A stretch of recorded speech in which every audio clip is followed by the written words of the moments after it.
تماشاوانین واردم هوا باش بیتن افروچو و همی میدیاکار و روشنبیر و چالاکوان و سیاست مداران لسر باجر دهوکیه. جبر کو افرو لباجر دهوکی کربند مپس 2025 بو آشتی واسایش آروشلات ناوراست لباجر دهوکی بوجار ششه دهتا گران. دوی کربندی دا که بو ما و سی روژان ده بردوام بیتن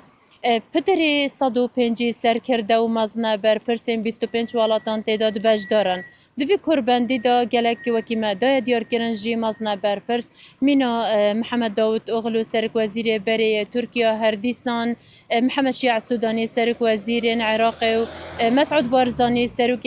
پارتی دموکراتی کردستان هردیسان نچیروان بارزانی سرک هرما کردستان و مسرور بارزانی سرک وزیر هرما کردستان مظلوم کوبانی هر دیسان گلک جو وزیر و بر پرسین مازن لعراق نافخوی عراق و هرم کردستان و دروژی بجداری دوی کربندی دا کریه. دوی کربندی دا گلک پرسین گرنگ دهنه بحث کرن میناوان پرسانجی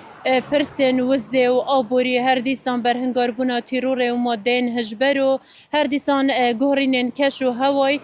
پرسین آبوری و گلک پرسین دی دهنه بحث کرن. لدیف زانیاریم به دزوار میدیا کتین رینشتنه که تایبت دا پرسا موچه و بوجه فرمانبرین هرما کردستان دیدناف برا سرک وزیرین هرما کردستان و سرک وزیرین عراق دا هتا بحث کرن. سرک وزیرین هرما کردستان مسرور بارزانی جی هر لدست پیکا دست پیکرنا کربندی دا خاص جه همی آماده بویان کرکو دنگ به یانه یا زخو بدن